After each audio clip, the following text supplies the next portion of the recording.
Welcome. You're on the air. I am there. Yes, sir. Thank you. Please, last night I called you before I finished my answer, and your show was ended. You cut me off about Prophet Muhammad married Aisha.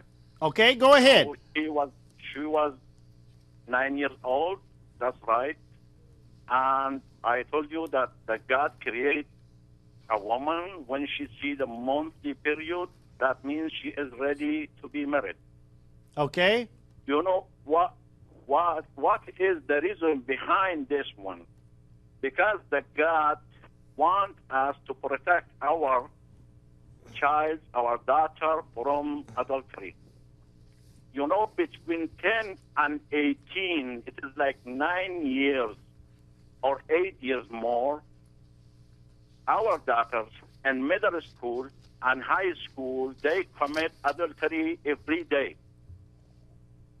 Okay, thank you. Thank you for your point. Now, I understand what you're saying. Do you have a question or a specific point you want to bring in relation to what you've just said?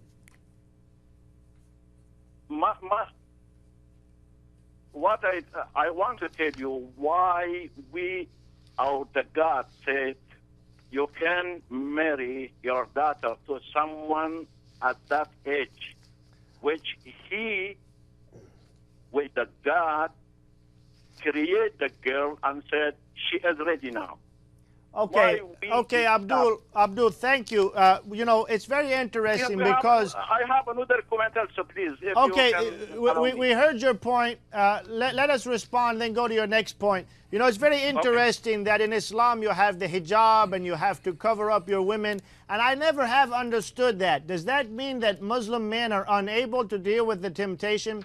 You know, in Christianity, we believe that if young people are born again, if they have the Holy Spirit of God inside of them, if they've truly become Christians, then they can be able to resist the temptation. And so we don't have to put false coverings over women. I mean, surely they should dress modestly, but to cover them up because we're afraid that we'd be tempted, it doesn't work. And this idea that we should marry the girls young so they don't fornicate, which I think is what you were trying to say, so they don't have sex before marriage, why can't you just teach the young girls and teach the men that you don't do that until marriage, and you have the power of God inside of you and His Word to keep you from sin? This is the view in Christianity. Why can't this work in Islam? Okay. If that is possible, that is good, no problem. We said it is allowed to be married. It is not necessary to be married. If it is possible to protect your daughter from adultery, that's okay. No bad. But the problem is our daughters committing adultery every day at middle school now in the United States, you know that one. In middle school and high school, all of them under the name of boyfriend and girlfriend, you know, every day they're committing the... fornication. Yeah, zina. Yeah. That is one of my one point. The other point before is, you get to your next point, Abdullah, hold on. Yeah. But David wants to make a comment, and I want to address it too. Before you move on, we appreciate points, but still, David wants something to say. He's been waiting. So go ahead, Brother David. Yes, our friend pointed out that when a girl gets her first period, this is God's sign that she's ready for, I guess, childbirth. And I'm afraid this is simply absolutely false. It's medically false. It's just not true. And I'll offer a few responses. First, Aisha hadn't reached puberty when Muhammad began to have sex with her. And so if you're saying that God gives the sign of menses, God gives the sign of puberty as the appropriate time when men are first allowed to have sex with a woman, then according to you, Muhammad was a horrible sinner because he didn't wait for this time. Exactly. Second, the Quran, according to you, cannot be from God because according to you, God only allows men to have sex with women after they've reached puberty, but the Quran in Surah 65:4 allows men to have sex with women before they've reached puberty. So the Quran cannot be from God since you've got conflicting positions there. And finally, I'll explain why. I said this yesterday.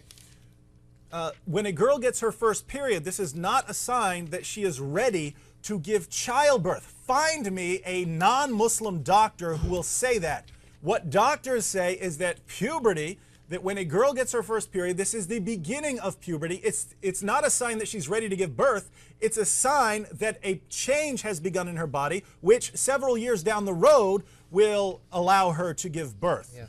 It's puberty is a process that takes several years. And when a girl first gets her period, that's a sign that puberty has begun. It's not a sign, aha, let's go in and have sex with her so we can get her pregnant. Why? Because girls who are young and haven't finished the process of puberty are not ready to give childbirth. Their hips and their birth canals have not widened. That takes a process of several years. If it hasn't widened, this is why you have girls dying in the Middle East and in Northern Africa and everywhere Islam has spread, because people believe just like you believe. You're telling these people around the world, if your daughter's 9 years old, go ahead and marry her off, start having sex, and then these girls die because of this false, immoral teaching. And so I would just advise you, look at the facts, not the facts from your Quran, not the facts from your Hadith. Look at the medical facts, and when you see what's really good for a young girl, you will see that it's not good for her to become pregnant, and therefore you should reject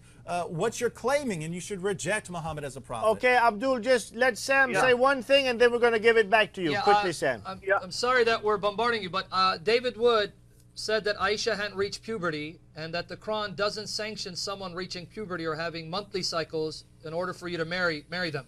Let me give you the hadiths that prove what David Wood said concerning Aisha. And I'm going to add a point real quick because we got a lot of calls and, you know, it's not we were trying to get rid of you, but listen to this. Okay, let me read Sahih Muslim, number 3311.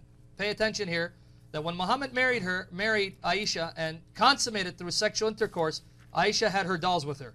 Sahih Muslim number 3311. Aisha reported that Allah's apostle married her when she was 7 years old, and she was taken to his house as a bride when she was 9.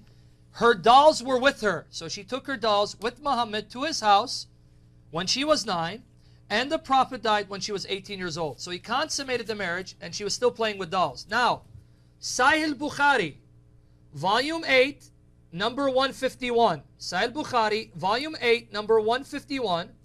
Dr. Muhammad Muskhin Khan, in his translation of this hadith, inserts the comments of Ibn Hajar al-Asqalani. Ibn Hajar wrote a commentary on Bukhari. Let me read what he says here. Narrated Aisha, I used to play with the dolls in the presence of the Prophet, and my girlfriends also used to play with me. When Allah's apostle used to enter my dwelling place, they used to hide themselves. But the Prophet would call them to join and play with me. Now, in parentheses, Muskhin Khan provides the comments of Ibn Hajar. Ibn Hajar, the one who wrote an explanation of Bukhari. The playing with the dolls and similar images is forbidden. You cannot play with images. But it was allowed for Aisha at that time, as she was a little girl, not yet reached the age of puberty. So according to the hadiths and Ibn Hajar, Aisha, when Muhammad slept with her as his wife, was still playing with dolls, something forbidden for grown-ups, but allowed for young girls who haven't reached puberty. So by your claim, you just condemned Muhammad.